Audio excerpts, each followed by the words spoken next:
The Honor 9X series has just launched here in China. We have two phones in the series this time around, the Honor 9X and the 9X Pro.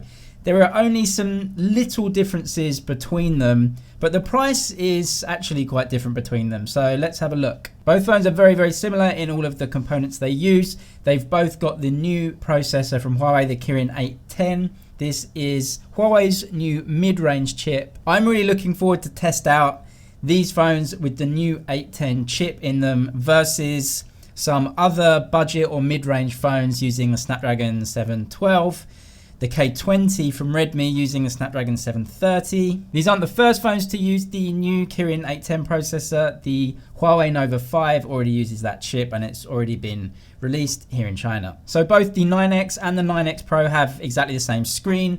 It's a 6.6 inch LCD display. Yes, it's not OLED. There are a lot of phones now around this same price bracket using OLED screens, but Huawei have stuck with LCD for these two. That means we can't have an under-screen fingerprint sensor. LCD at the moment doesn't support that. Last year's models, the 8X had it on the back.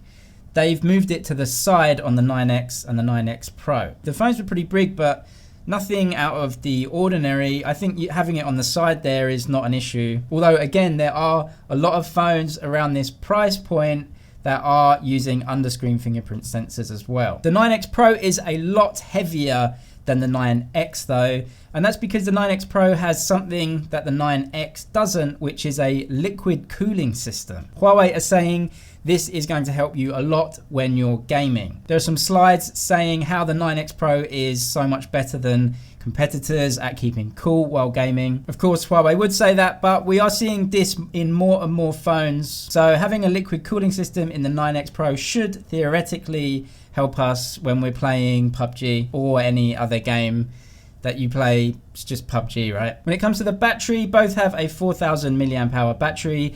Both have 10 watt fast charging, if you can call it fast charging.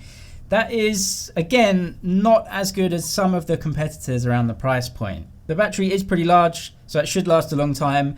But if you do want fast charging, you're going to have to go with some more expensive phones like the Honor 20, or maybe even go over to the Huawei brand. But anyway, it's the same for both the 9X and the 9X Pro.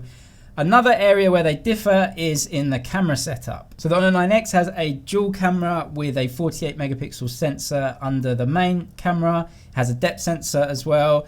The 9X Pro just adds an ultra wide camera to that camera system. But other than that, the cameras are the same. They do both keep the headphone jack, which is a good thing. Again, at this price point, it's sort of expected to have it. So what about the price? Well, the 9X starts for $1399. That's the Chinese price. You get 4 gigs of RAM, 64 gigabytes of storage. You can purchase more options, being more expensive each time. The Honor 9X Pro starts at 8 gigabytes of RAM, 128 gigabytes of storage.